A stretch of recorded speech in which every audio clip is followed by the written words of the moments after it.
నమస్తే. నేను Sahithi, certified yoga trainer and nutritionist. తొందరలో క్లాసెస్ స్టార్ట్ చేస్తున్నాము. ఇంట్రెస్ట్ ఉన్నట్టయితే కింద చూపిస్తున్న నెంబర్స్‌కి మెసేజ్ లేదా కాల్ చేయండి.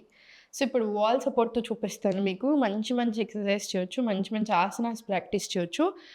వాల్ సపోర్ట్ ఉంటది కాబట్టి మీరు నార్మల్‌గా అయితే కొంచెం ఇబ్బంది పడుకుంటూ చేసినా ఇక్కడ ఈజీ అయిపోతాయన్నమాట. సో, మనకి స్ట్రెచింగ్ వస్తుంది, ఆసన మంచిగా వస్తుంది, బ్రెత్ వర్క్ వస్తుంది, ఇంకా కొంచెం ఈజీగా అవుతుంది. సో, చాలా బాగుంటాయి. మంచి ఎక్సైటెడ్ ఉన్నాను నేను మీకు ఈరోజు ఇవి చూపించడానికి. సో, మనం కలిసి చేద్దాం. సో, ఫస్ట్ డౌన్ కాళ్ళు స్లోగా అడ్జస్ట్ చేసుకోండి. బాడీని కరెక్ట్గా చూసుకోండి. పర్ఫెక్ట్. స్లోగా వాల్కి సపోర్ట్ తీసుకొని మీరు కంఫర్టబుల్గా ఉండాలి. సో ఎక్కడ డిస్టర్బెన్స్ లేకుండా చూసుకోండి. ఎవరైనా వచ్చిరని సడన్గా లేవడం అట్లాంటివి చేయొద్దు ఎప్పుడు. అదొక్కటి గుర్తుపెట్టుకొని చాలు. స్లోగా అప్, చాలా స్లోగా డౌన్.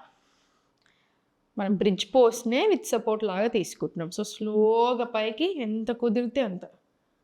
ఫోర్స్ వద్దు, చాలా స్లోగా inch by inch down. Perfect. ఇది మనకి లోవర్ బ్యాక్కి మంచిది, నీస్ని స్ట్రెంగ్తెన్ చేయడానికి, థైరాయిడ్కి, పీసీఓడి, పీసీఎస్ లాంటి ఇష్యూస్కి అన్నిటికీ కూడా చాలా మంచిది. ఆటోమేటిక్గా టోనింగ్కి కూడా హెల్ప్ అవుతాయి. ఏ ఆసన అయినా మూమెంట్ వస్తుంది కాబట్టి. సో స్లోగా తీసుకో, చాలా స్లోగా మళ్ళీ up down, up down. 5 rounds తీసుకున్న తర్వాత స్లోలీ సెంటర్, రిలాక్స్. ఇప్పుడు కాళ్ళ మధ్యలో స్పేస్ ఇవ్వండి. నొప్పి ఉంటే నెక్ లిఫ్ట్ చేయకూడదు, గుర్తుపెట్టుకోండి. నెక్ ఆర్ బ్యాక్ పెయిన్ ఉంటే నెక్ లిఫ్ట్ రాకూడదు, ఎప్పుడు డౌన్ ఉండాలి. Otherwise inhale, exhale, open. ఈ ఒక్కటే మూమెంట్ ఇవ్వండి మీరు. నెక్ ఆర్ బ్యాక్ పెయిన్ ఉంటే ఎవ్రీ వన్ ఎల్స్ ఇన్హేల్ పైకి, ఎక్స్హేల్ చాలా స్లోగా పైకి. Inhale, exhale, forward. ఇది 20 రౌండ్స్ తీసుకోవచ్చు. అట్లీస్ట్ ఒక 10 రౌండ్స్ అయితే తీసుకోండి. Inhale, exhale, forward. ఓన్లీ ముక్కుతో మాత్రమే తీసుకోండి. నెక్ ఆర్ బ్యాక్ పెయిన్ ఉంటే ఇన్హేల్ పైకి, ఎక్స్హేల్ కావాలంటే ఇలా యాడ్ చేసుకోవచ్చు. ఇంకొంచెం ఎక్స్ట్రా మూమెంట్ వస్తుంది. 10 to 20 రౌండ్స్ ప్రాక్టీస్ చేసుకోండి. కాలు మళ్ళీ దగ్గరికి తీసుకొని బ్యాక్ మంచి కంఫర్టబుల్ ఉండాలి. సో అదొకటి చూసుకుంటూ ఉండండి. హ్యాండ్స్ రెండు ఓపెన్. స్లోగా 1 2 3 4 5 6 7 8 9 10 11 12 20 రౌండ్స్ రానివ్వండి. చాలా స్లోగా మళ్ళీ సెంటర్, రిలాక్స్. ఇప్పుడు స్లోగా లెగ్స్ ఆఫ్ ద వాల్ తీసుకుందాం. విపరీతకరాన్ని మీరు ఇంకా కొంచెం ఫార్వర్డ్ మూవ్ అయ్యి కంప్లీట్గా మొత్తం గోడ కానేసుకొని లెగ్స్ అప్ తీసుకున్నా ఓకే. ఎవ్రీడే పడుకునే ముందు కంపల్సరీ ప్రతి ఒక్కరం చేసుకోవాల్సిన ఆసన ఇది. సో ఎవ్రీడే పడుకునే ముందు జస్ట్ బెడ్ మీదే పడుకొని కాలు గోడకి వేసేసేయండి. మీరు 15 మినిట్స్ వరకు ఉంచవచ్చు. డైజెషన్కి, స్ట్రెస్ తగ్గడానికి, పెల్విక్ ఆర్గన్స్కి, బూస్టింగ్కి, అన్నిటికీ చాలా మంచిది. సో కన్సీవ్ అవ్వడానికి ప్రయత్నం చేస్తున్న వాళ్ళు, హార్మోనల్ ఇంబ్యాలెన్స్ ఉన్న, నిద్ర సరిగా పట్టదు, స్ట్రెస్ ఉన్నా అంటే కంపల్సరీ చేయమని చెప్తా ఉంటాను అనమాట నేను క్లాస్లో. స్లోగా సెంటర్, దీంట్లో డైనమిక్ మూమెంట్స్ యాడ్ చేద్దాం. పైకి ఇన్హేల్, స్లోగా స్టార్ట్. 1 2 3 4 5 6 7 8 9 10 20 రౌండ్స్ రాని. నా 20 రౌండ్స్ తీసుకున్న తర్వాత స్లోగా 1 leg stretch, open, stretch, open, stretch.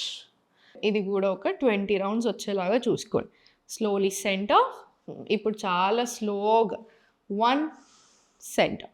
Hands up తీసుకున్నా సరే స్లోలీ 2 సెంటర్. ఎంత కుదిరిస్తే అంతే తీసుకోండి. 3 centre, 4 centre. Proper hip opening వస్తుంది. సో హ్యామ్ స్ట్రింగ్స్ ఇవన్నీ కూడా చాలా ఫ్రీ అవుతాయి మీకు. సేమ్ ఇది ఇటు 20 రౌండ్స్, ఇటు కూడా 20 రౌండ్స్. మీకు ఎంత కుదిరితే అంత తీసుకోండి. స్లోగా 20 రౌండ్స్ రాని. ఇదంతా కూడా చాలా బాగా ఫ్రీ అవుతాయి మనకి. నా స్లోలీ సెంటర్, లెగ్స్ ఫార్వర్డ్ తీసుకొని రైట్. నా చాలా స్లోగా 1 interlock. Neck are back pain ఉంటే అవాయిడ్ చేసుకోండి. 2 3 4 5. ఇది 10 రౌండ్స్. స్లోగా 10 రౌండ్స్ ప్రాక్టీస్ చేసుకొని తీసుకున్న తర్వాత స్లోగా సెంటర్, రిలాక్స్. సో ఇప్పుడు నిల్చొని గోడకు చేతులు వేసేసి స్లోలీ ఫుల్ స్ట్రెచ్ తీసుకుందాం. సో మనకు సరిపోతుంది కదా, so full hand, so full distance రావాలి. So full distance, open close, open close, open close. So మంచిగా స్ట్రెంత్ రావడానికి ఇంప్రూవ్ అవుతుంది మనకి. సో మీకు ఏ నొప్పులు ఉన్నా కూడా, బ్యాక్ పెయిన్ ఉన్నా కూడా మీరు స్లోగా చేసేసుకోవచ్చు. 20 రౌండ్స్ రానియాలి. చాలా స్లోగా స్ట్రెచ్ అప్, 1 2, ఇది ఒక 10 రౌండ్స్ చాలు. స్లోగా 3 5 6, స్లోగా 10 రౌండ్స్ తీసుకున్న తర్వాత కాళ్ళ మధ్యలో స్పేస్ తీసుకోండి. ఎగ్జాక్ట్లీ ఫుల్ స్ట్రెచ్ తీసుకుందాం. సో నడుము మీద ఉంటుంది మనకు స్ట్రెచ్ అంతా. సో స్లోగా మ్యాక్సిమం అడ్జస్ట్ చేసుకోండి, కాళ్ళ మధ్యలో స్పేస్ తీసుకొని అడ్జస్ట్ చేసుకోండి. One of the best stretches. So స్లోగా మీరు మళ్ళీ సెంటర్ ఇవ్వచ్చు, స్ట్రెచ్ స్లోగా పైకి ట్రై చేయవచ్చు. మళ్ళీ చాలా స్లోగా డౌన్, మళ్ళీ స్లోగా భుజంగాసన్ స్టైల్లో పైకి. Inhale, exhale down. స్లోగా తీసుకొని చాలు. Inhale, exhale, inhale, exhale. ఇది కూడా ఒక 10 రౌండ్స్ రానివ్వండి. ఈజీగా చేయగలుగుతాము 10 రౌండ్స్. మీకు ఇంకా హాయిగా అనిపిస్తుంది, నడుముకి కూడా చేతుల్లో కూడా ఫుల్ ప్రెషర్ వస్తుంది. సో మంచిగా ఉంటుంది. సెంటర్ రిలాక్స్ తీసుకోండి. Slowly centre relax. మీకు మధ్యలో రొటేషన్స్ కావాలి, కొంచెం స్ట్రెంగ్త్ కావాలి అంటే వార్మప్స్ తీసుకోవాలి, సరిపోతుంది. సెంటర్ తీసుకొని రిలాక్స్. So centre relax. ఇవన్నీ ప్రాక్టీస్ చేసుకోండి. ఇవన్నీ తర్వాత మీరు సూర్య నమస్కారాలు మీ టైంని బట్టి 5 రౌండ్స్ ఆర్ 6 రౌండ్స్ అట్లా కంపల్సరీ బ్రెత్ వర్క్ ఉండేలాగా చూసుకోండి, సరిపోతుంది. కుదిరితే తప్పకుండా క్లాసెస్కి రండి, మీరు చాలా బాగా బెనిఫిట్ అవుతారు. ఎందుకంటే నేనే ఉండి చేపిస్తాను కదా, నా అసిస్టెంట్ తీసుకోరు, నా ఎంప్లాయీస్ తీసుకోరు, నేనే తీసుకుంటాను క్లాసెస్. సో మీరు హ్యాపీగా రావచ్చు. డైట్ ప్లాన్ అయినా నేనే అపాయింట్మెంట్ తీసుకుంటాను, నేనే డైట్ ఇస్తాను. సో కుదిరితే తప్పకుండా రండి, కుదరకపోతే చూసుకొని అయినా సరే స్లోగా జాగ్రత్తగా చేసుకోండి చాలు. ఓం నమః.